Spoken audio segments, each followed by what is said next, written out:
Get started here. It's Thursday, February 19, 2026. I'll call to order the Transportation Commission meeting and would ask Herman Stockinger to do the roll call, please. Commissioner Barrett. Commissioner Marcano. Present. Commissioner Jones. Present. Commissioner Gutierrez. Here. Commissioner Ritter. Here. Commissioner McLaughlin. Present. Commissioner Parsons. Here. Commissioner Hart. Here. Commissioner Masters. Here. Vice Chair Bowman. Here. Chair Cook. Here. Thank you. Okay, first thing on our agenda is public comment. And we do have some folks, I know at least one here in person, Riley Wharton. Can you please come up, identify yourself, and we're pleased to hear you. The last time thank you.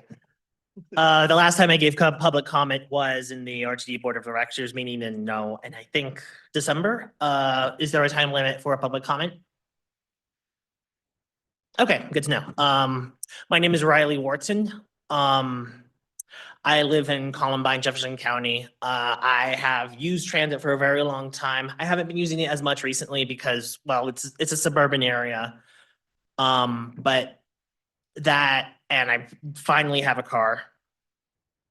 But I would much rather use the bus to get around every single day, and I can't really do that. I understand that's RTD's jurisdiction, but I also know that CDOT is spending a lot of money towards widening highways. And I think we need to focus instead on improving public transportation in Colorado because we have reached 6 million people. That's not really a lot compared to like New York or whatever, but it is still more than I was expecting. It's still more than a lot of European countries, sure, smaller European countries, but a lot of those European countries have far better public transportation systems, far better intercity rail systems. And you also see much better bus systems in countries that are significantly poorer than the United States per capita, such as Uruguay, Brazil, etc. And I think that the Colorado Department of Transportation, who has been very good in actually supporting, even just by lip service, public transportation and just things that are not only cars. While it's true that the Trump administration has been pushing towards removing transit from the United States, maybe not quite to that extreme, but still basically that's kind of what they want to do. A lot of left-leaning Democrats are moving to Colorado. The Blue Texans are moving here. The Blue Californians are moving here. We have a huge opportunity to greatly expand transit. I think that CDOT should not only move its money towards funding the bus rapid transit projects that it has proposed and expanding Bustang and also adding more Bustang services to Denver International Airport. I also think that they should siphon some of that money to RTD. And I understand that RTD is not very popular transit agency and for very good reason, but we really do need to promote a cooperative and friendly government that forgives pretty much everyone, Coloradans, or excuse me, every single administration that has done this state wrong, both federal and state and county, by focusing way too much on auto transportation. It's a mistake that's common across the country, but we really do still need to fix it. And we have a huge opportunity. And I do think that we need to open our minds and expand public transportation, both towards RTD and towards just the entire state of Colorado. Thank you very much. Thank you very much. I don't think we have anybody else in person, but we do have some folks who signed up online. Ann Imsey, are you with us?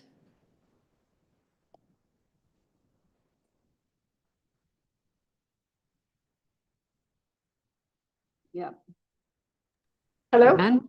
Yes. you hear we me can now? hear you. Yeah, We can. okay. Thank you and Sorry, I welcome. didn't have an unmute option at that point.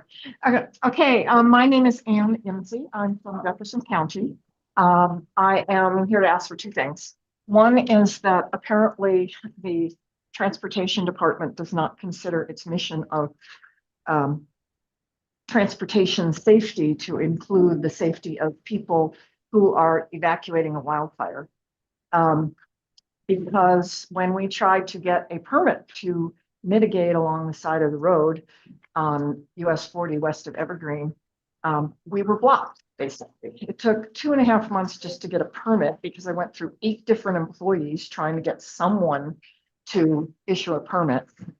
They don't have a wildfire permit. They only have a permit for digging up the road. So when we finally got the permit, it was for digging up the road and required in fine print on 12 pages of fine print, a full-time traffic control supervisor on site the entire time, which would cost $24,000, which is more than the cost of the entire mitigation project. So at this point, they are effectively blocking others from doing this needed work, much less doing any of it themselves.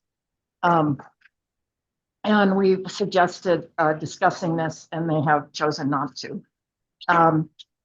They also cited a federal rule, MUCTD, or the other way around, MUTCD, and said that that applies and that requires it. And a careful reading shows that it does not. It's for road construction, not for work off the road.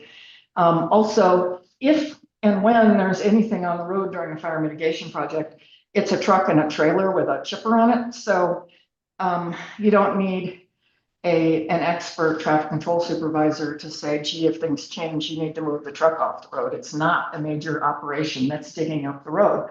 So we need a wildfire permit that specifically takes this into account. We need CDOT to actually discuss what is really needed on an operation that is off the road much of the time and only in the road briefly, and get more realistic. And in the long run, we need CDOT to consider their job and actually look for funding. I know the state has no money right now, but there are federal grants, which of course I also know are an issue at the moment. But the first point is that CDOT needs to consider their job.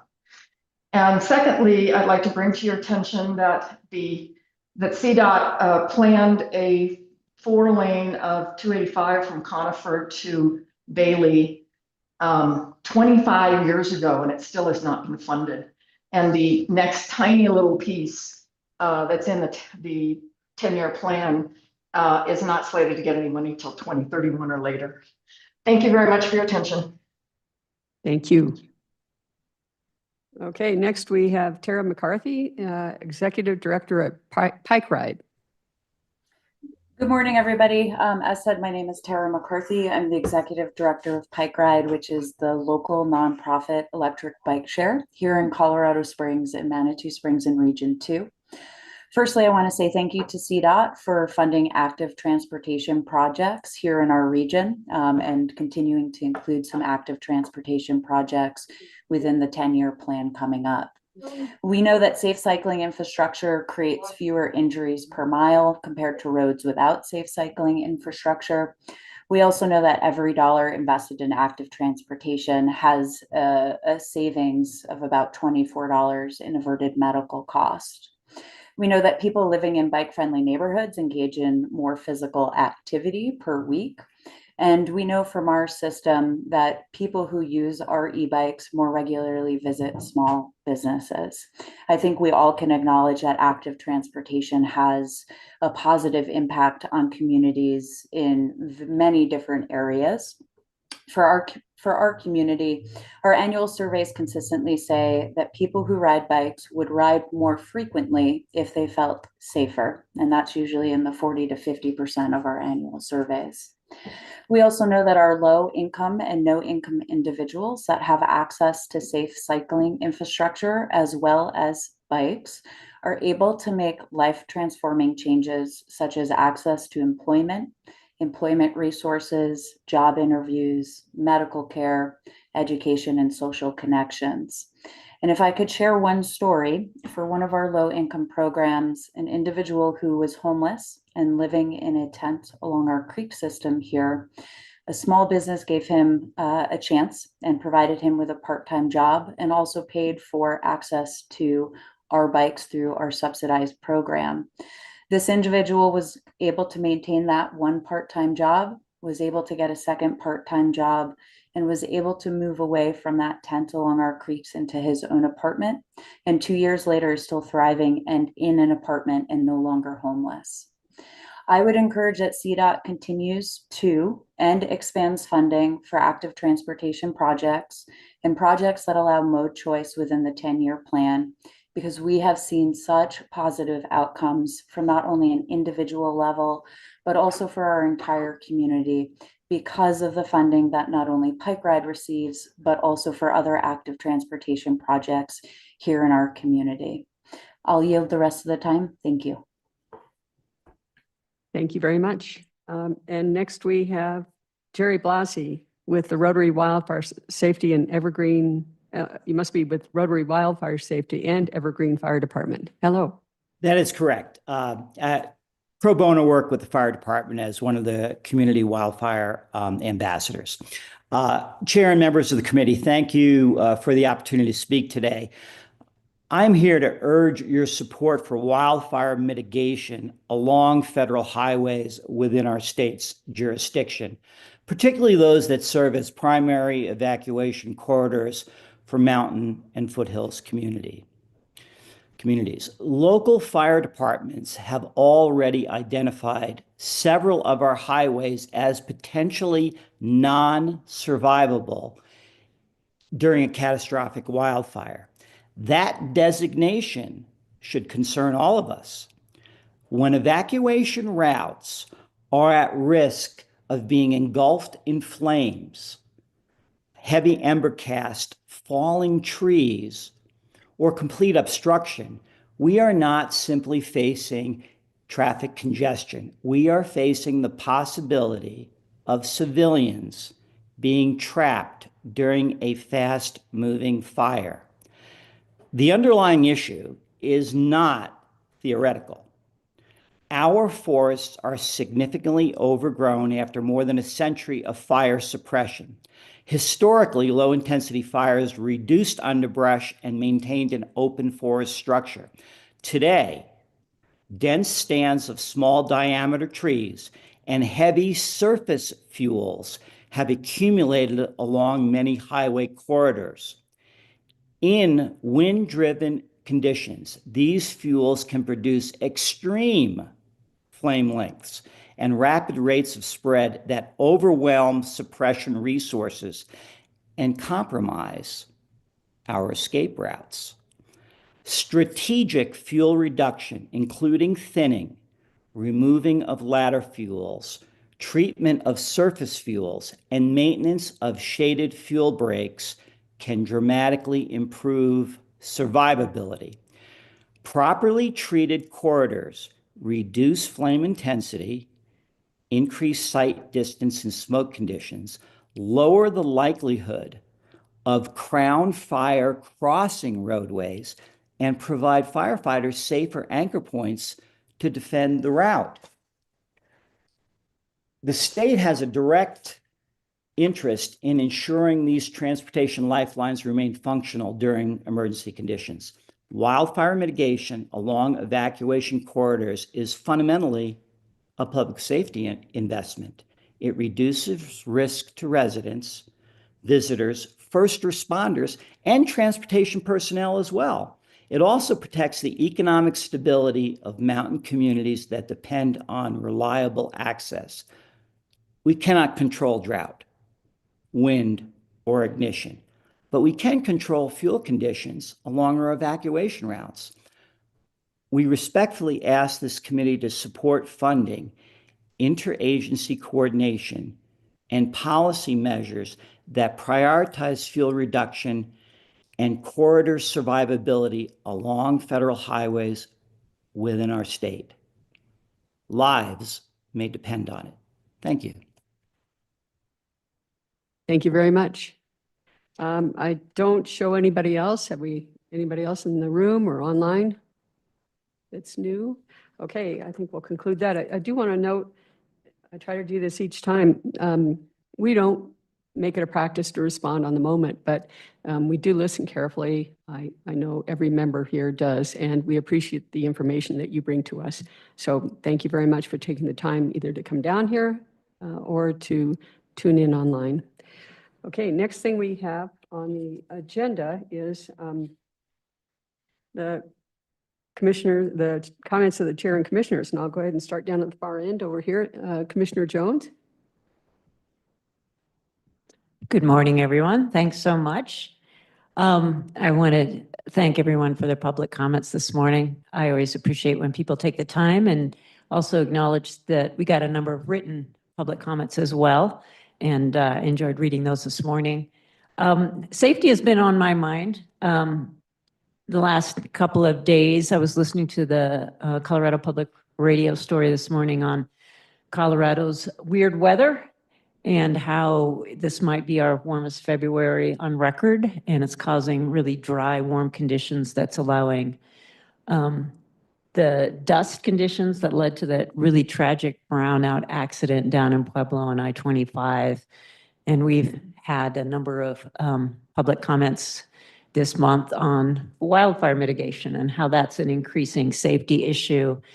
So just acknowledging that as our climate changes, so do our safety issues that are associated with our roadways. And it's something that we're going to have to pay more and more attention to, and unfortunately invest more resources in just keeping us safe out there. So I thank CDOT staff for doing what they do to keep us safe, and just recognizing there's more to be done. I also wanted to just reflect on the robust and I think positive conversation we all had yesterday as we worked to problem solve how to come up with sustainable funding for Bustang. And contrary to perhaps some information being circulated, there's relatively small percentage of CDOT budget that goes into transit. And it's important when we have a system like Bustang that's so popular, that is doing a lot to decrease congestion on our roadways and provide transportation choice. We have an opportunity to make sure that that continues to serve the the state of Colorado and Coloradans and visitors alike. And while finding more money is not an easy thing during these times, I'm confident that between the Transportation Commission board, CTIO board, and CDOT staff will come up with a solution that works for everyone. So on that positive note, I'll pass the baton to the next commissioner. Okay, thank you. Commissioner McLaughlin. Thank you. I too thank everybody who comes in to tell us their concerns. We really appreciate it. We've had a few new things going on in District 8. It turns out we had some CDOT miscommunication with Alamosa residents concerning a major intersection and their access control plan, which is always a fun thing to talk about with people that I never assumed in a million years I'd be talking to people about. And their business community. But Julie and I had a really long talk with community representatives, and we've smoothed things over. Last week, we had a Southwest Transportation Planning Region meeting, as well as a bike to work day and a kickoff party for the Camino project tunnel to get us all into Durango safely. They're going to put a tunnel underneath the road. I have put my life in jeopardy trying to cross that road, so I'm really, really excited that we get to go in a tunnel instead of running across. When we run across this intersection together, everybody high fives each other that we're going to live another day because we're so excited that we didn't get hit by a car. Next week, we're meeting with constituents in San Miguel County about an intersection issue, and Zooming with Hinsdale County residents about some Region 3 issues. Their biggest concern right now for everyone is fires and dry conditions right now. We don't have snow, so they're saving a lot of money on snow plowing, but they are fearing the amount of money they're going to have to put into fire mitigation this year. So it's a huge concern in my region. So not quite as positive as your ending, but we're around. So, okay, thank you. Okay, Diane Barrett, welcome. Good morning. I am reflecting on our workshops yesterday. I hope everybody knows that you have the opportunity to join and listen to those workshops. The staff here is absolutely amazing. They provide so much information and in such digestible fashion, and they do it every single month. And it's amazing to me that they do that much work for us as well as their regular jobs. And I just appreciate that so much and wanted to say that. And thank you all. Like my colleagues, I really appreciate the public comment, both written and in person and on the screen. It is great to know that there are people who are interested in following, and it's just wonderful to have that evidence. Thank you. Thank you, Commissioner Parsons. Thank you, Chair. I want to use my comments this morning to highlight the Fountain Fort Carson microtransit program in District 9 that I've been following and have been learning more about. It's a program that demonstrates real innovation and true collaboration in transit, but also a model for military community partnerships. Colorado Springs alone has over five, if you count it, depending on how you count, a military installation. So it's a really interesting opportunity and challenge given how budgets are constrained on what happens on a base and then what happens in a city and how those funds can be used. So in September of last year, the City of Fountain executed a 10-year intergovernmental support agreement with Fort Carson to provide fare-free, on-demand microtransit services across 17 square miles of the installation. So it's an app-based ride-held model with no fixed routes or schedules, just responsive tech-enabled transportation for military, civilian employees, and authorized riders. The program is funded at approximately $3 million annually through the 4th Infantry Division's Budget Authority. And it's projected to come in under budget before the system is even launched. But the system was modeled after the Cavazos connector in Fort Cavazos, Texas, which has delivered over 370,000 rider trips since March of 2025, with a 98% average rider review and on-time performance above 99%. And we have every reason to expect we'll have several similar results here in Colorado. The Carson connector is on track for a soft launch on May 4th with full operations on May 18th of this year. But what makes this especially interesting for CDOT, I think, is the regional perspective that they're adding to it. And that is the service includes 2 authorized off-post stops, one at Pikes Peak State College, which is a proposed mobility hub, connecting to Mountain Metro and Fountain Transit Transfer Network, and another one at the South Academy Highlands shopping area. So beyond that, the City of Fountain, Mountain Metro, and PPACG are collaborating on a pilot microtransit program supported by a CDOT grant that could serve a combined population of over 100,000 across Fountain, Southeast Colorado Springs, Security, and Wyfield.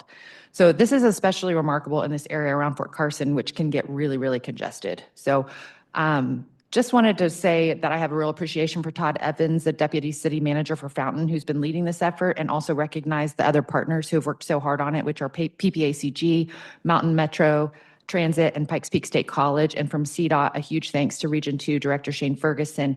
And last but not least, big thank you to Scott Skinner, CDOT Transit Liaison. I just want you to know that team consistently compliments your work on this project. So I'm excited to follow it, and we'll report back on results this spring. It's awesome. I had a chance to hear some of that also from Shane Ferguson, so thanks to you both. Okay, Commissioner Ritter. Thank you very much. Appreciated the opportunity. Couple just thoughts very quickly. Once again, I worry a great deal about traffic safety on rural roads. We've had a number of horrific accidents on US 40 over the last few months and recently. And in many times, it's a result of people trying to pass where they should not. And I just, once again, want to get greater number of signs regarding when the passing lanes are forthcoming so that drivers can, bide their time for a couple more minutes before they attempt to pass. Second thing is, with the lack of snow,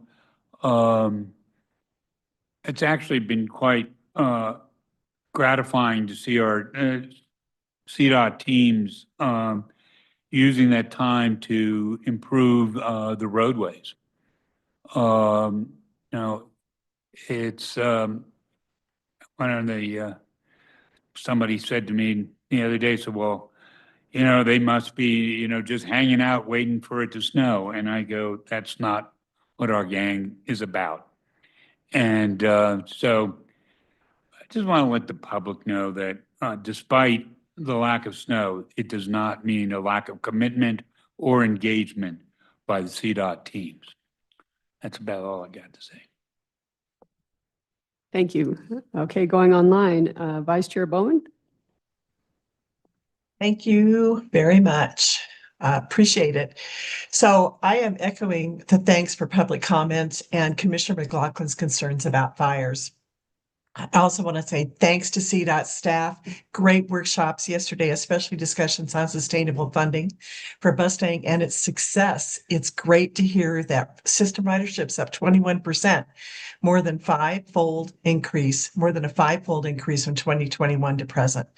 So excited about the progress on Floyd Hill. Everyone needs to check out the Floyd Hill flyover rendering. It's incredible.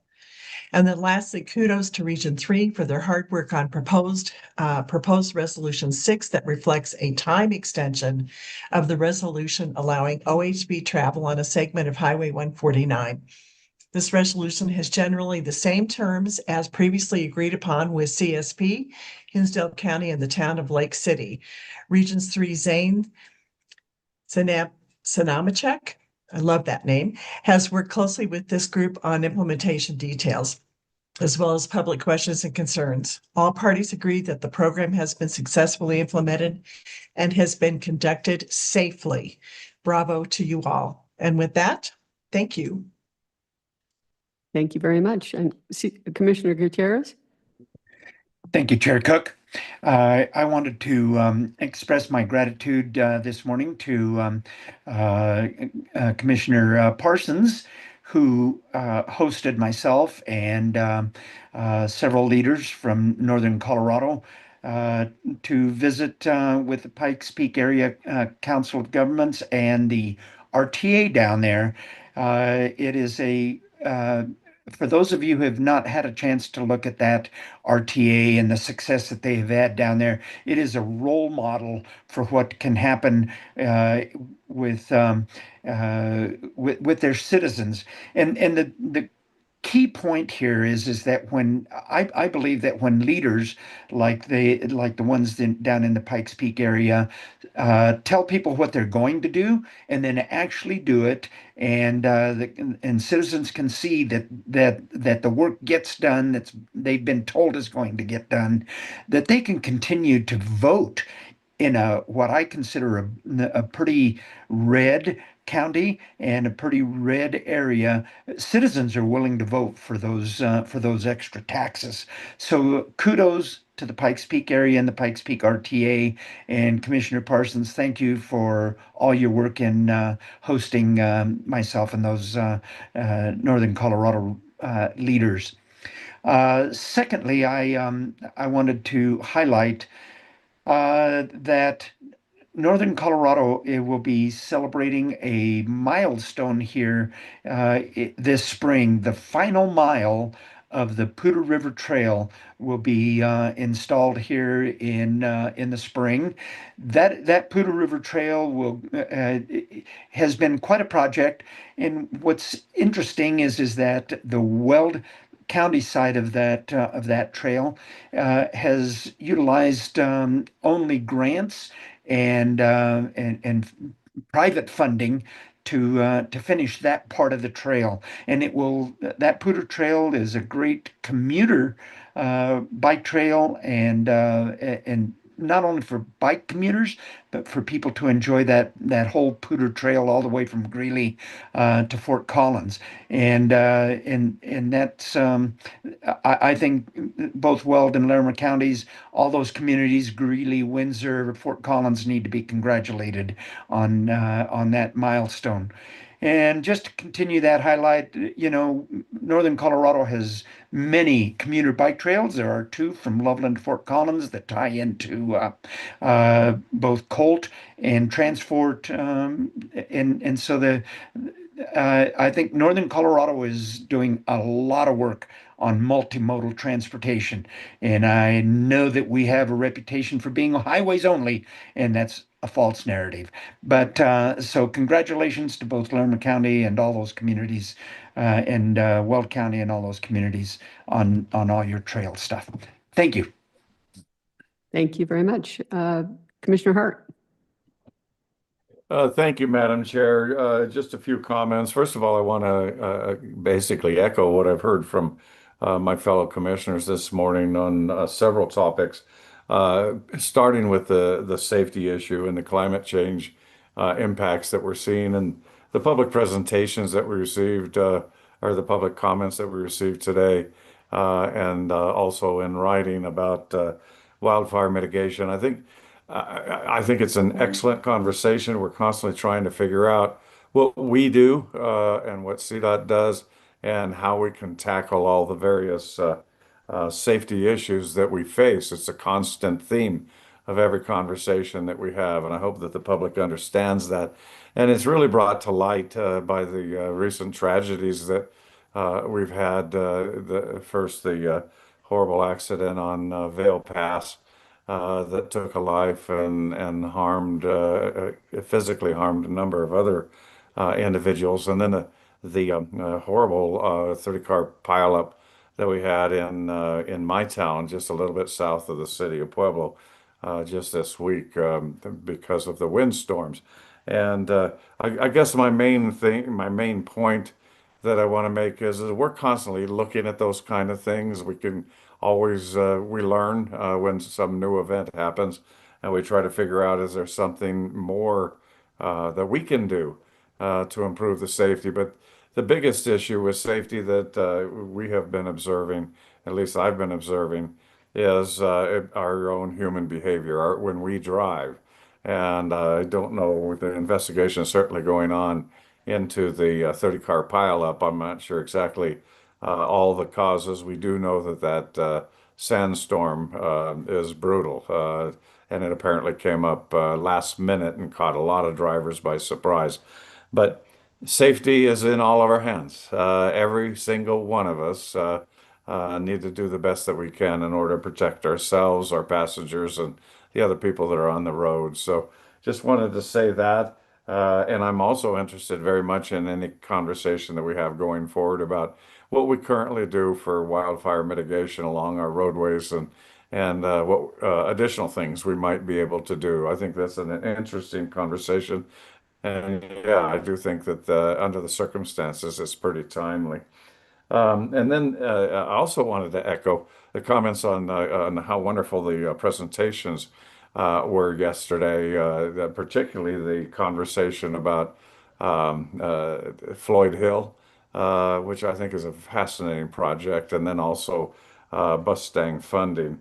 And I don't want to take away, we always, sort of pick out some of these things. I don't want to take out all the truly exciting conversations we have on budget presentations from Jeff and Bethany and Patrick and Darius yesterday. They do a wonderful job. They don't always get the attention when we're talking, but it's great stuff, and so we very much appreciate it. But specifically, I agree, the Floyd Hill conversation, that was superb. That flyover video is just absolutely incredible.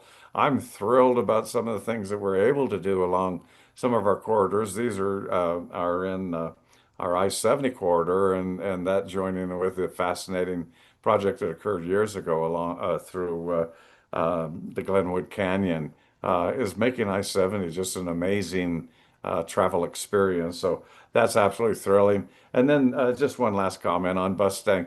I'm particularly excited about the conversation. I'm glad that it was said here today that not a large portion of our current budget goes into transit. And I think that there's a misnomer out there that, hey, that's where all of our money is going. No, we're trying desperately to utilize as best we can the taxpayers' money to protect the roadways that we already have and maintain the roadways that we already have. And then we are trying to find out a way to support transit. And this happens to be something that I believe very much in because I do think that that is going to be a key to our ability to efficiently transport people and freight in the future throughout our state. But the conversation about Bustang is a huge element. I'm a big supporter of it, and I'm very much interested in finding new and unique ways that we might be able to find funding that would not otherwise be available for utilization on roads to help with that particular transit funding item. So anyway, those are my comments this morning, Madam Chair. Thank you. Thank you, Commissioner Hart. Okay, Commissioner Marcano, please. Thank you, Chair Cook. And the joys of going last is just about everything's been said, but I do want to also join in thanking everyone who wrote in and who joined in person or digitally for public comment. And I do want to let y'all know, like, we do actually read your emails, we do listen, we take notes. So we appreciate when y'all spend time sharing your thoughts and concerns with us. And, on that note, since a lot of the wildfire conversation's already been broached, during our workshop yesterday, which was a fantastic workshop, but I did ask, what are we doing with, the slow snow season that we've had so far, right? I know that we've just got some pretty heavy snow in some parts of the state, and hopefully there's more to come because we do need the moisture. But, the response we got from staff was that, we are not sitting idle, that we are putting any potential savings from, less snow removal into fixing potholes and general road maintenance, and also preparing for what we're expecting to be a pretty harsh wildfire season. So everyone who's writing us about concerns around wildfire, just know that, our staff are fantastic. They're already there with you. And, you're on the right path. I also wanted to circle back to the, Bustang conversation. And, while my experience last night that I'm going to share with you all here was not Bustang, it was with RTD. It just was yet another daily reminder of the importance of having, well-funded, reliable, multimodal transportation options for all Coloradans. After our workshop yesterday, there was an event not too far away that I was going to attend, and my wife, who is a disabled wheelchair user, who has never owned a car in her life and grew up basically all around the Denver Metro utilizing RTD, met me downtown, and then from there we went over to our event, and we were able to, take a combination of the light rail and the bus. We took the 4 out to the destination for this event. And, it was a packed bus. There was about 30 folks on there with us. So, while we were on there, I was just thinking, imagine if each one of these people was in their own car, how much worse traffic would be. And I say that because we were also caught in traffic on the bus. And then when we got to our destination, it's an accessible ramp. So she was able to get off with her chair, although the sidewalks weren't quite up to code, but that's a separate conversation. But then when it came time to leave, it was past 7. And the reliability and the frequency, the headways, at that point, they dropped from every, 10 to 15 minutes to an hour or more. So we ended up having to spend $35 to take an Uber back to Aurora, whereas it only took her $250, right, to cross town to get out there. So, and I think of that, and then, what would happen to so many folks who rely on our Bustang service to navigate the Front Range to connect out to Grand Junction if that service were reduced or eliminated. And, that's either more cars being reintroduced to our highways or just a lot more expense that folks are going to then have to personally take on. So it's a challenging conversation. I know it's a difficult scenario we find ourselves in. But I'm hopeful that we're able to do everything we can to preserve that service that folks are, definitely utilizing and, growing to enjoy. And, it's opening up opportunities for them. So with that, I'll hand it back to you, Chair Cook. Thank you. Thank you very much. And we have Todd Masters. Good morning. I want to echo all the comments of the commissioners that's been said. It's been very, very good comments. And Commissioner Jones starting out with the tragic accident. Again, I don't want anybody to lose sight of those types of things. I mean, it was the the deaths that we incurred already in 2026 fall right on the coattails of a horrific year in 2025. Just short of 2 people a day died on our highways in the state of Colorado in 2025, be it motorcycle and vehicle fatalities. And we all have to take more notice, to be more cautious, slow down, be aware of fellow drivers, and try to be safe. The climate in Colorado has always been a little bit precarious. I mean, everybody that has driven in Colorado knows that you can get caught in a hailstorm and not be able to have visibility. You can get in some of the weather in the summertime and the rain looking for an overpass to try to get your car out of the way. With that being said, I just want everybody to pay attention, slow down, and be aware. When those types of conditions come along, you have to slow down, be aware of where you're at, be aware of your other drivers, and try to distance yourself from other cars. So that's all. Thank you very much. Thank you very much. I would first want to echo comments that folks have made about the horrific accident down on I-25 yesterday. That was just beyond tragic, and echo what others have said about being alert and keeping an eye on alerts that the government agencies may warn about those sorts of things. But when they don't, you often don't have much notice, as Commissioner Parsons said. They fly up on you, and then you've got to respond in the moment. I think that CDOT has published some guidance for what to do in that circumstances. I'm hoping they're getting that out, and I'm sure they are. Second thing, I wanted to echo comments about the fire hazards that we all face now. Jefferson County has recently updated its community wildfire protection plan. And as a result of that revision, now we find that 90% of the county is within what's called the Wildland Urban Interface, the WUI. And that's the area where you're especially at risk for those kinds of blazing wildfires that we saw at Marshall. I know our agency is committed to this sort of thing, is doing things already. In fact, we had feedback on one of the letters that we received earlier this week about work we'd done adjacent to the Marshall fire last year. And I would like to echo what Terry Hart said. I'd like to hear more about that because it's so timely. So if we can hear from staff about what we are doing to help other agencies or on our own in terms of mitigating wildfire hazards, that would be wonderful to hear.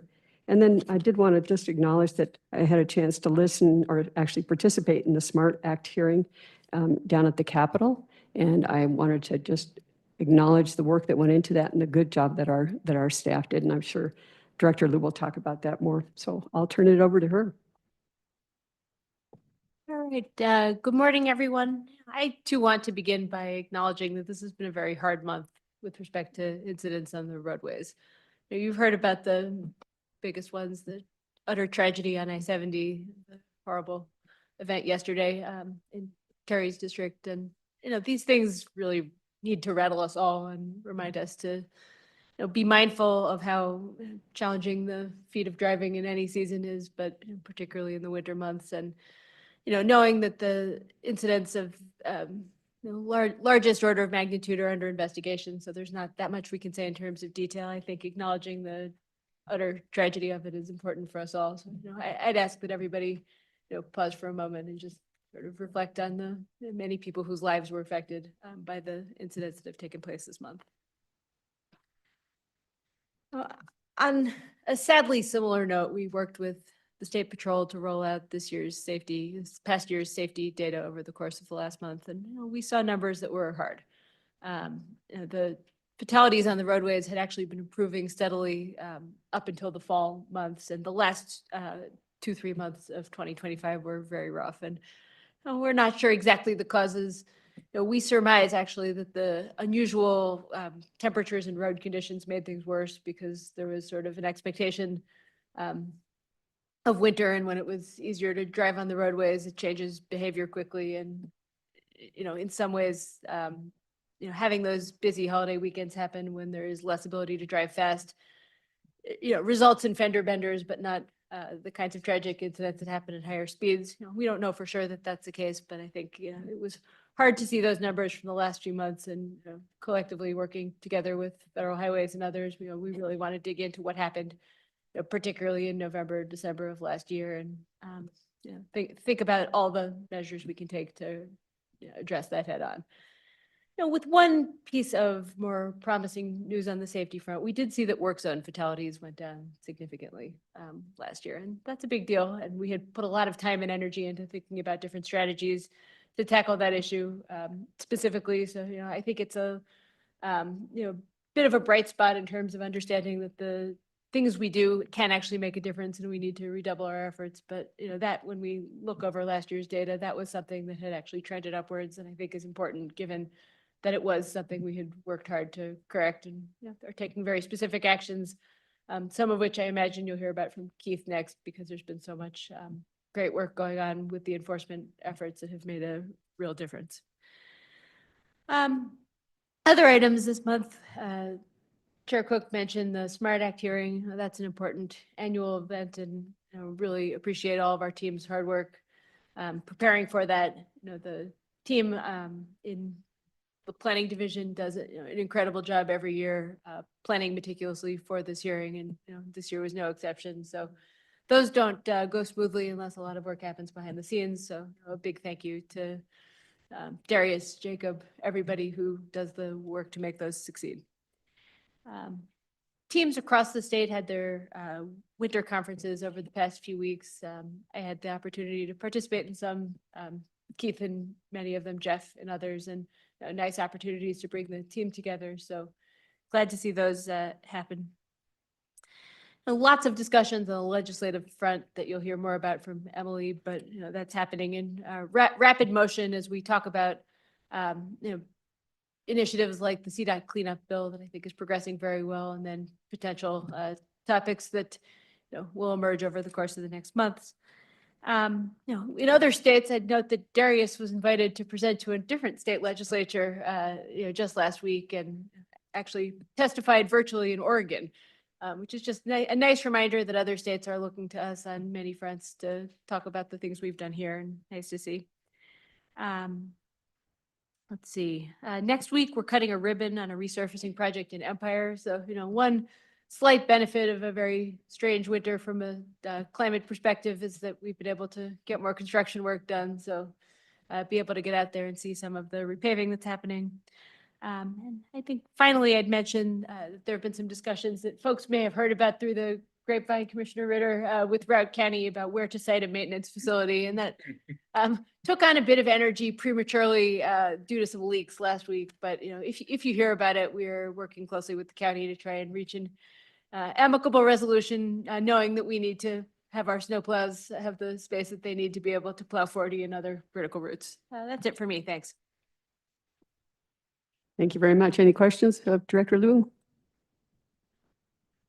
I think we're good. Okay, next is the Chief Engineer's report. Keith Stefanik, sorry about that. Welcome. Close enough, Chair. Thank you. Good morning, Commissioners. Director Liu teed up a couple of my items nicely that I wanted to cover with you all today. So over the past month, some of the items that I've been working on, one was a SMART Act hearing. That was it was a good setting. It was great to get the information out and then get feedback, whether positive or negative feedback from individuals to help us shape some things going forward. So great work on the presentation, getting that together, and then have the subsequent discussions based upon that hearing. Second is the engineering conferences that Director Liu referred to. I think this is one of the highlights that I get to do on a yearly basis, where I get to go out, meet with the regions, see the staff, listen to the staff, get some feedback on how headquarters can assist them moving forward. So it's really a focus from my perspective on communicating with the engineering teams about the accomplishments that they've made over the past year, a look ahead to the future year, and then also to discuss, where we can help the regions help deliver projects. So we have a lot of headquarters staff on the project support perspective that can really dig in and help the regions, but we have to market ourselves to the regions and we have to make sure that they know that we're available. So it's always a good touch point. It's great to sit down and talk. When you get some face-to-face conversations, it's always good to see how things are going across the state. Every region does it a little bit more unique on their conferences, but so far the agendas have been great, a bit wonderful collaboration. And I think that's what we need to do a little bit more of, is to sit down and talk about the good things, the bad things, and the lessons learned as we deliver that capital program. The third thing that I got to do last week was our Colorado Asphalt Pavement Association Awards. So that's a yearly awards banquet that CAPA puts on. We have 3 specific awards for CDOT projects. So we go through and we have a selection panel that hands out awards to CDOT only projects, which we had 3 of those this year. 2 in Region 5 won some of the smoothness awards, and then 1 in Region 3. So it was a great accomplishment for both of those regions. And then we did walk away with Best in Colorado. So that's open to all of the government agency projects across the state.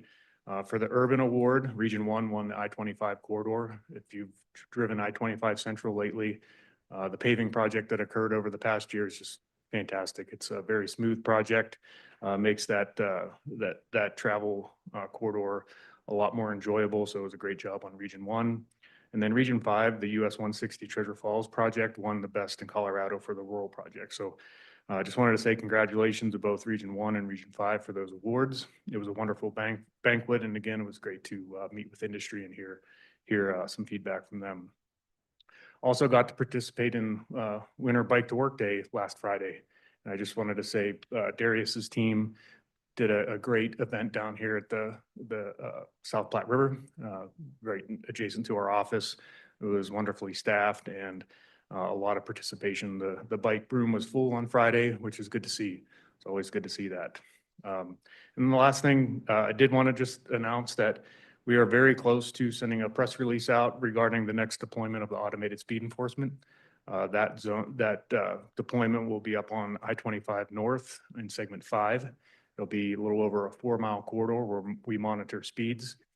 So the warning period begins March 1st, and then April 1st with the violation period will begin. So this will be our second deployment across the state from a CDOT run automated speed enforcement program. So great work by the coordination with Region 4, and great work by our Traffic and Safety Division of getting that deployment out there. With that, I'd be happy to answer any questions the commission may have. Any questions of the chief engineer? Looks like we're good. I was thinking that when Director Liu cited the improvement in work zone accidents, that part of it may have been your deployment in 119. That was as of last fall, right? So we can't know that, but I like to think that the reduction in speeds that you're seeing is contributing to that. And thank you for what you're doing. Yeah, thank you. Okay. Next, we have the CTIO Director's Report. Piper Darlington, welcome.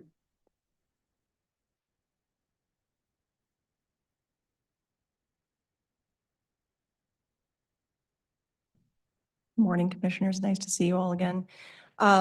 Wanted to make you guys aware that annually, as part of our statute, we're required to produce an annual legislative report. We just published that online on February 15th, and it was also provided to the Transportation Legislative Review Committee. I mention this because I know there's a lot of interest in CTIO in our program these days, and this is a great resource. I use it. I have a printed copy and I carry it with me in my bag. It has a lot of information on everything we're doing in our program. It has great background information on our public-private partnerships, our network of express lanes, what we're doing to support rail and transit. It also tries to highlight sort of key successes from the prior year. So happy to send Herman that link and make the commissioners all aware that that's an available resource for you all if it's helpful. So wanted to mention that. And on a positive note, I know there's been some tough comments today, but there are several trade groups that track public-private partnership activity across the Americas. And one of those is the P3 Bulletin, and they just released their USA P3 report card. And I let the board know yesterday, but Colorado is one of only a handful of states that received an A rating. And really what they look at factors such as, does the state have broad enabling legislation that allows for P3s? You know, the types of sectors where there is public-private partnership activity. So clearly CTIO and CDOT are a big part of that story with the transportation infrastructure projects that we've delivered, US 36 and Central 70 through P3 delivery models, but also the Department of Personnel and Administration is really, they have a P3 office that's very focused on social infrastructure. So a great little success story and talking point. If anybody's interested in P3s, we received an A rating recently from a trade group.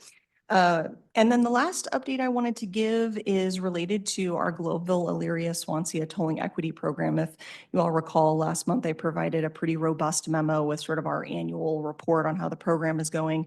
And as part of that, I let you all know that our board recently approved sort of an expansion of the program to support what we're calling the GES connector, which is essentially an on-demand sort of Uber or Lyft that the community can access. So we entered into a partnership with the City and County of Denver that's already running this service in the Montbello sort of gateway area. And really, this is filling a need for nights and weekends. There was a gap in coverage, one for the community as a whole, but then we were able to come in and sort of fill a need that was really desperate on the weekends for people to access grocery stores or other services, do shopping.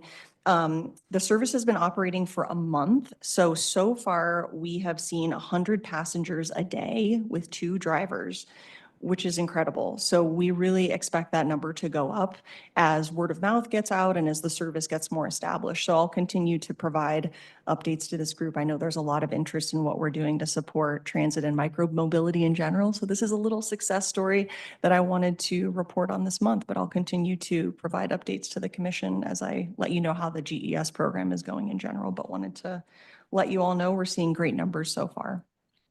But that's my update for the month, but happy to answer any other questions you all may have. Any questions for Piper?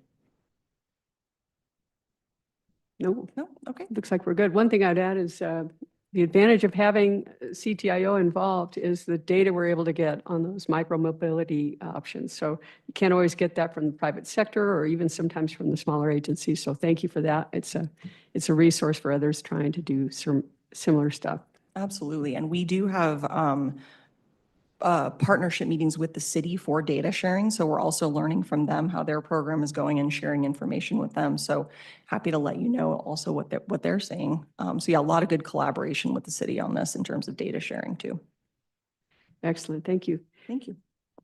Okay, next, glad to have on our agenda the FHWA report. John Cater, welcome.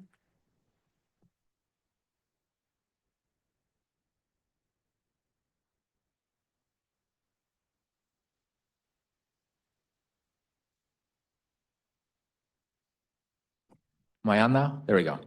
Yeah, we'll talk about safety. Safety is a top priority of Federal Highway. It's a top priority of CDOT and Director Liu. It's a top priority of our Chief Engineer, Keith Stefanik. And I just want to mention, Keith, I really appreciate your bringing up safety in these regional transportation meetings with the staff and emphasizing it, because safety is priority for all of us. And we've heard about that today. Everybody's got examples here where there's a situation we need to address. Unfortunately, we have made some progress. Over the last decades, Federal Highway, CDOT, and our local partners have worked to reduce fatal crashes across the state and nationally. The fatality rate per vehicle mile travel has improved and is significantly better than it was 20 years ago. That's the good news. But sadly, we can't celebrate, because while the rate has improved, the number of fatal crashes in work zones nationally has increased by more than 50% since 2010. And here in Colorado, just last year, we lost over 150 more people per year to motor vehicle crashes than we did 10 years ago. So while the rate may be better, we got a lot more people, a lot more vehicles, and we have more people dying on the roads, and we just can't have that. Our challenge is to work to improve these numbers, both inside and outside of the transportation community. And a lot of this increase is coming from impaired and reckless driving and impaired pedestrians. And to deal with that, those human factor types of things, that requires partnerships with law enforcement and community organizations to address these human behavior, non-infrastructure challenges with roadway users. So it's not only the improvements to the roadway itself, but it's also to the individual and how they behave. And our leadership is committed to building quality infrastructure, safe, world-class roads and bridges that move our products and connect our people and unite our citizens. We want to work together to build better, bigger, safer, and faster, and more cost effectively. It takes a long time to build complex projects, and time is money. Finding more efficient means to get from project concept to project design, the project completion for these safer projects is a top priority for all of us. With your help, we want to continue to work towards safer roads, both in cities and in rural areas, and we owe our fellow Americans a safe drive home, a safe bus ride to school. We want to continue to serve the public to the best of our ability and to work with CDOT to improve innovation for both project delivery and improve safety. We want to give everybody a safe ride home, and we will, with all of us working together. So thanks a lot, and any questions? Any questions? Thank you. Thank you very much. Next, we have the stack report, Gary Beatty.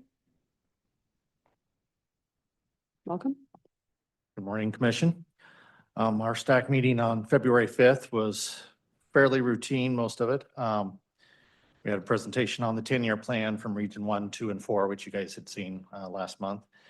And then one of the main items that stack had asked to have a briefing on was the Policy Directive 1601, the interchange approval process, as that's starting to be reviewed. Some of the comments from that were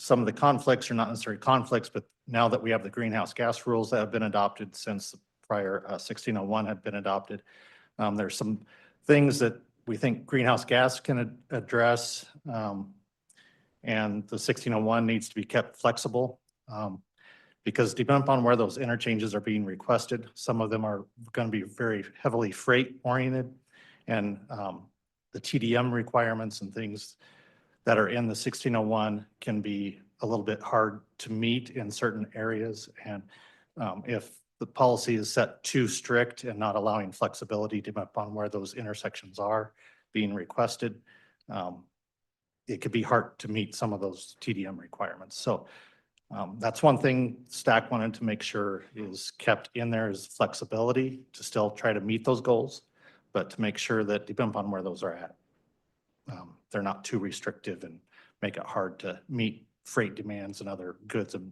other movements that are needed for the state system. So we're looking forward to engaging with that process over the next several months or however long that will take to get those done.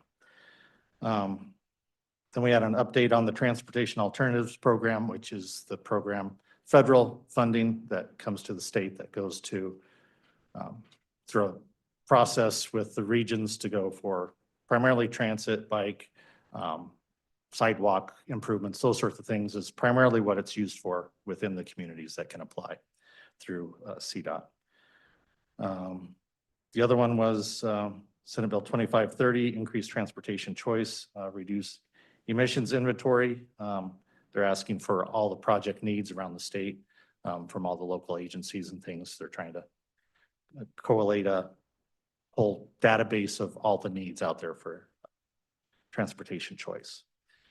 Other than that, it was a fairly straightforward deal. I did want to comment on the accident on I-25 south of Pueblo. Blowing dust is one of the worst things to drive into. Your visibility can go from fairly good to instantly zero. I mean, you can't see the front of your car. So I don't know how we educate drivers. One item would be possibly in high wind events, using our highway signage to say, if there's blowing dirt across the road, slow down prior to getting into it. I don't know how we do that, but blowing dust is one of the worst, and it usually is one of the most fatal because that visibility just drops to zero instantly, unlike snow and other things. Luckily, we don't have a lot of those, but it's always a risk in our semi-arid climate of Colorado, and we get windstorms in the spring always. So it's a thing that can happen. Luckily, it doesn't happen too often, but I know out in my area years ago, we had a fatality. Cars caught on fire actually, and it was horrible for the first responders because they lost radio contact because of the static caused by the dust. So it's very serious, and I don't know how we educate public because it's a very low incident type thing that happens.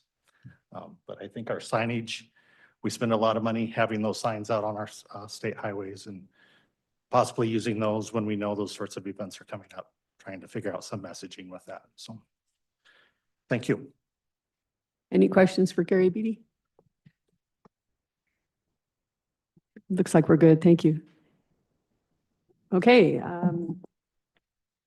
Next and finally, the legislative report, Emily Hadaway. Welcome.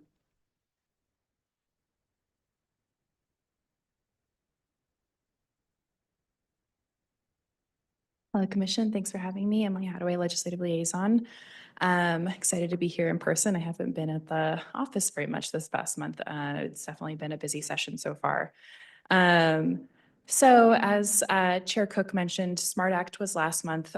We did get quite a few questions around transportation funding, rural road questions, and then as well as a lot of CTAO questions.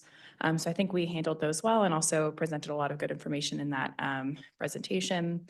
As far as a budget update, we did have our JBC figure setting on February 6th. We only had one decision item in front of the JBC this year, which was to increase our spending authority to align with the fund balance for the Multimodal Options Fund. So essentially, we had lost access to an amount of money in the fund and wanted to increase that as spending authority so we could actually access the fund. They did grant that recommendation and then also approved a staff recommendation, which was roll forward authority from currently it's 3 years, they extended that to 6. So that is good news. But unfortunately, they did also take action, which we were anticipating was a possibility. There was an effort on the front end to speak to the importance of the Multimodal Options Fund. Chair Beatty from STAC worked with us on sending a letter to the JBC speaking about the Multimodal Options Fund, but they did ultimately vote to eliminate the $10.5 million general fund transfer to the Multimodal Options Fund. We're unclear yet if that is going to be a permanent reduction or just a one-time reduction. We're waiting to see what the bill draft looks like.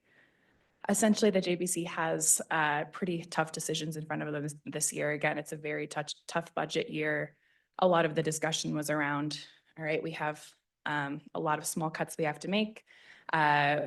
Really what's on the table is, do we cut Medicaid, do we cut schools, or do we cut bike lanes is kind of their thinking. And so I was not anticipating that it would be the full amount, so that was a little bit surprising. And there was also some discussions around their desire to not want to impact busing operations. So we'll wait to see what that bill looks like. But that general fund transfer is essentially half of what funds the Multimodal Options Fund right now. The other half is the retail delivery fee revenue.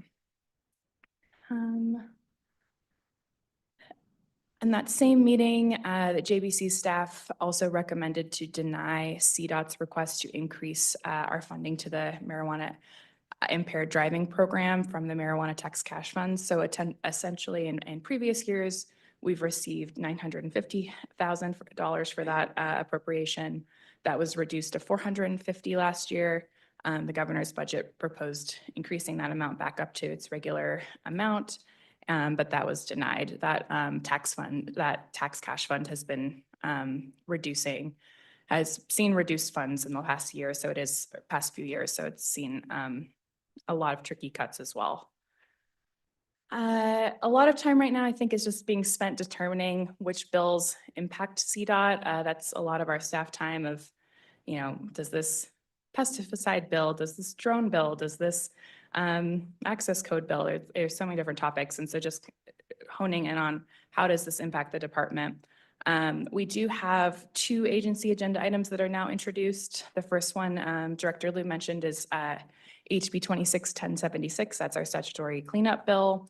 That has passed the House and is now headed to the Senate. So that's moving very quickly. A new bill was also introduced yesterday, which is traffic safety modifications, HB 261237. We are partnering with Rep. Smith and Rep. Taggart in the House on that one, as well as Senator Lindstedt in the Senate. That includes some changes to, some clarifying changes to traction law to improve a change that was made last year and clarify how 2-wheel drive vehicles comply with traction law. It also includes a update to abandoned vehicles in the right-of-way and our statute there, which we've been working on for a while. And then the biggest part of the bill updates references from accident to a more neutral term, crash. So that actually is amending 13 different titles and does make the bill 60 pages long. So there's a lot of references to accident throughout statute, but it is a bipartisan bill, so I think we're in good shape on that one. And then a kind of de facto agency bill is HB 261127. That's reporting after fatal car crash. That emerged as from a recommendation from the Drunk and Impaired Driving Task Force, which CDOT sits on, and puts in statute that county coroners must report on a quarterly basis to CDOT any toxicology data from a crash that results in death. And that is data that's already reported to us on an annual basis, but there isn't really a set cadence. Sometimes that data is not reported electronically. It's received via fax or is received late. So setting regular standards makes a lot of sense for that one. I don't want to go too long, but there's so much happening, but happy to answer any questions. Just a few other things is I know Commissioner Ritter mentioned passing lane issues in his district. Senator Roberts is running a bill related to that. That's SB 26035, increase of traffic violation penalties. And then there are two bills that were postponed indefinitely this week. One was adjust subdivision access to state highway system. That was one we had some concerns with, as well as register and drive surplus military vehicles, which we also had some concerns with. So I think a lot more to come. Continue to have those conversations on busing funding. I think there's wildlife crossings legislation coming soon that Senator Roberts is also very interested in. And then, of course, quite a few of you have your confirmation hearing on March 11th. So we'll keep working with you on that to make sure everyone feels prepared going into that confirmation hearing. Thank you, Emily. Any questions? I had one. Last month, thanks CTIO, attended the Commuting Solutions legislative breakfast, and one of the legislators there talked about introducing a bill that would restructure the income tax in Colorado to more of a graduated income tax. Has that been introduced, and how is it doing if so? My understanding is that that is actually a ballot measure. I think it has passed the title board, but I haven't been tracking it super closely since it's not in the legislature, but I do think that's a pretty prominent ballot measure that's out there right now. Yeah, of course, that would take a vote. So I had forgotten that. Thank you very much. Yeah. Okay. I think that's good. Thank you, Emily. Thanks. So now we're on to our action items. The first is the consent agenda that has proposed resolution number 1, approve the regular meeting minutes of January 15, 2026. Number 2, IGA approvals for items over $750,000. Number 3, disposal for parcel 10 REV-EX, that's US 285 eastbound on-ramp between Lincoln and Sherman and Inglewood. Proposed resolution 4, disposal parcel 5EX in Mancos, the car wash. Resolution 5, disposal parcel E8, Park Avenue and I-25 in Denver. And proposed resolution number 6, Hinsdale County off-highway vehicle OHV permit. And finally, proposed resolution number 7, the MMOF match reduction request for the city of Fort Collins. Does anybody want to remove any of those items for a single vote? Looks like we're good. Any questions or a motion? Question. Barb Bowman. Okay, Vice Chair Bowman. Looking for a second. Commissioner Marcano. Okay, Commissioner Marcano is the second. Okay, all in favor, please say aye. Aye. Aye. Anybody opposed? Okay, we're good on that. Next, we have discuss and act on proposed resolution number 8, the condemnation authorization request, RD 181, project 24948, region 1. Keith Stefanik, please.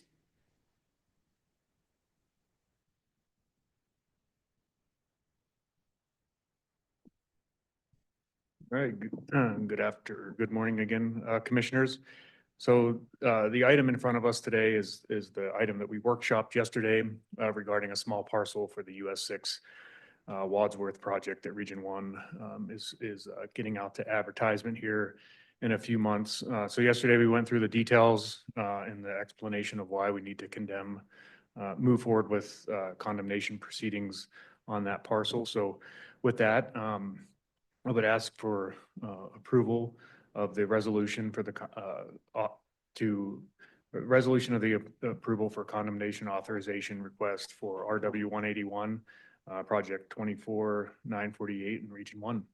I'd be happy to answer any questions. We heard about this yesterday, but any questions? Looks good. Any discussion or motion? So moved. Commissioner Barrett? Commissioner Jones, okay. Well, all in favor, please say aye. Aye. Aye. Anybody opposed? Okay, thank you. Next, we'll move on to discuss and act on proposed resolution number 9. That's the HQ building COP refunding. And again, we heard about this yesterday. Hi, Jeff. Good morning.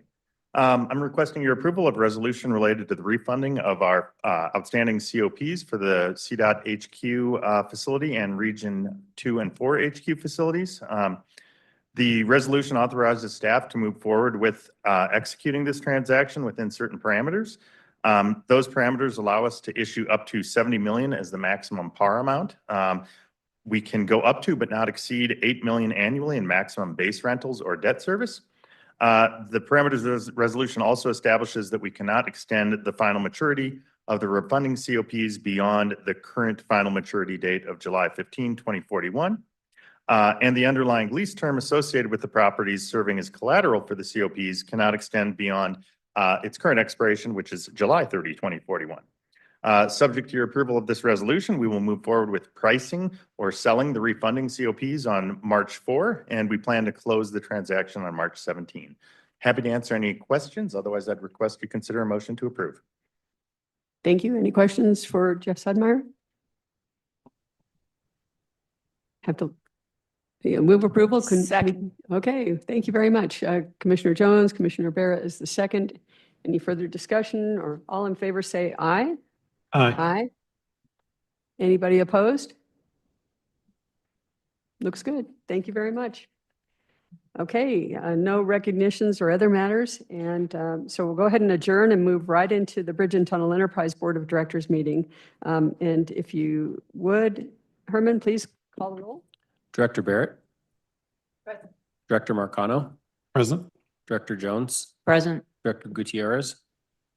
Here. Director Ritter. Here. Director McLaughlin. Director Parsons. Here. Director Hart. Here. Director Masters. Here. Vice Chair Bowman. Here. Chair Cook. Here. Thank you, Herman. Okay, do we have any public comments today? Didn't have anybody signed up. Just open it up briefly in case there's somebody new in the room. I think we're good. So first thing on our agenda here is the consent agenda, and this is just to propose resolution BTE1, approve the regular meeting minutes of January 15, 2026. If you've all had a chance to look at that, do I have a motion or are there any changes? I move approval. Okay, Commissioner Parsons? Commissioner, okay, Jones, thank you very much. All right, all in favor, please say aye. Aye. Anybody opposed? Looks like that's good. Okay, next we have discuss and act on proposed resolution BTE2. That's the 8th budget supplement to FY 2025-26. Patrick, hello. Thank you and good morning. This month's budget supplement request includes one request from Region 1 and Bridge and Tunnel Enterprise to increase the design phase budget for the I-270 Critical Bridges project by $4.17 million using bridge safety surcharge revenues. The supplement will provide the project the funding necessary to advance design to 100% once the NEPA process concludes. As the NEPA review process for the project is still ongoing, it's important to note the design elements funded through the supplement, which could materially impact the objective consideration of alternatives in the NEPA review process for the project and/or cause adverse environmental impacts will not be performed until the NEPA process concludes. So a lot of credit here to the project team Dave Marinich, who's the project director. They've been very thoughtful in seeking FHWA concurrence on permissible design activities the project advances. And they've also put in a safeguard in terms of a phased NTP process for the design work. So making sure that the consultant's not able to move forward on any of these elements of the project until the time is right. So with that said, the 6 poor-rated bridges included in the project are in the top tier of Bridge and Tunnel Enterprise's most recent bridge prioritization plan. And this project is the first phase of the larger I-270 improvements project in CDOT's 10-year plan, making it a top priority for both CDOT and Bridge and Tunnel Enterprise.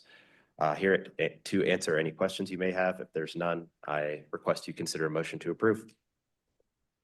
Thank you very much. Any questions of Patrick or Linda on the project? I don't see any. I entertain a motion. Commissioner Jones? Second. McLaughlin. Commissioner McLaughlin, or Commissioner Masters, Commissioner McLaughlin. That's too many M's. Beat you to it there, but next one. Okay, all in favor, please say aye. Aye. Anybody opposed? Okay, thank you, Patrick. Next, we go on to discuss and act on proposed resolution number 3, BTE grant funding match request for USDOT build program. Thank you again. Bridge and Tunnel Enterprise and Region 1 are requesting a commitment in principle of $11 million in BTE state match funding for the 23rd Avenue Bridge Replacements Project for the USDOT fiscal year 2026 build program. These funds will be coupled with $18.6 million in 10-year plan funding and $25 million build grant request with the goal of fully funding this project, which has an estimated cost of $54.6 million. As we noted in the workshop tomorrow, this approval is a commitment in principle. So what we're doing is showing the board's commitment to funding this project. If a grant is awarded, staff will return to the board in the future to request formal authorization to budget the project. In addition to the bridge being in poor condition, the structure has substandard vertical clearance, as we discussed yesterday, which has created a number of safety and operational challenges on both 23rd and I-25 corridor. The bridge is in the top tier, the most recent Bridge and Tunnel Enterprise Bridge Prioritization Plan, and this project would be the first phase of the larger I-25 interchange reconstruction at Spear and 23rd 10-year plan project, making it a high priority for both CDOT and Bridge and Tunnel Enterprise. Happy to answer any questions you may have. If there's none, I request you consider a motion to approve. Thank you. Any questions of Patrick? We workshopped this yesterday, like we did the prior item, so we've all had chances to ask questions and have. But still, anything that you might have to ask or would take a motion for approval? Todd Masters? Motion to approve. Okay. And a second, please? Second, Marcano. Okay, Juan Marcano, Commissioner Marcano. All right, all in favor, please say aye. Aye. Aye. Anybody opposed? You know, I read in the backup that this is one of the original bridges, probably when it was called the Valley Highway, and started at 58th and ended at what, Broadway or something. So it's about time we're getting to move forward on it, hopefully. Good luck on your grant. So thank you. Okay, nothing else, no other matters, and we'll adjourn that one and head right into the Fuels Impact Enterprise Board of Directors meeting. Secretary Stockinger, would you please call the roll? Director Barrett. Director Marcano. Present. Director Jones. Here. Director Gutierrez. Here. Director Ritter. Here. Director McLaughlin. Director Parsons. Here. Director Hart. Here. Director Masters. Here. Vice Chair Bowman. Here. Chair Cook. Here, thank you very much. Okay, we have a consent agenda again. It's a proposed resolution FIE1, that's the regular meeting minutes of November 20, 2025. Any changes, or if not, a motion to approve? Commissioner Jones? Commissioner McLaughlin, okay. All in favor, please say aye. Aye. Aye. Anybody opposed? Looks like we're good on that. And here we have Darius Pakbas to discuss and act, and hopefully will act on proposed resolution FIE2. That's the final fiscal year 2026-27 FIE budget. Welcome. Thank you, Chair. Thank you, Board of Directors. As was a workshop with the Board of Directors yesterday, the proposed budget for the Fuels Impact Enterprise for fiscal year 27 includes revenues of an anticipated amount of 19.16 million, which includes 15 million from the Fuels Impact Reduction Fee, 780,000 of interest earnings, and roll forward amount of about 3.4 million. Allocations to the for the enterprise include 218,000 for administration and operating costs, 100,000 for the contingency reserve fund for use by the Board of Directors, and the remaining 18.8 million for distributions to local counties as required under statute, and board directed projects to be determined by the board at a future FIE meeting. Which totals 19.16 million. Happy to answer any further questions regarding the final budget and asking for approval today. And if the budget is approved, we will forward it on to CDOT staff for inclusion in the total budget package that will be sent over to OSPP. Thank you. Thank you very much. And thanks for the work that went into this. All folks who've been presenting their budgets, just tremendous amount. Will be, not budgets, sorry, your proposed no, we are approving it this month, not just next month. So Yeah. I was thinking they're all in March. Okay, so any questions or a motion to approve the budget for the Fuels Impact Enterprise? I move approval. Commissioner Parsons? Second. Okay, Commissioner McLaughlin, we'll go ahead and take that. Or, if there's no discussion, then all in favor, please say aye. Aye. Anybody opposed? Okay, I think we're good. Thank you, Darius. Thank you. And no other matters there. Wow, we're out really early. So we'll go ahead and adjourn. Thank you all very much. Look forward to seeing you on the cusp of spring, I guess we'd say. Thank you. Thanks, everyone. Thank you.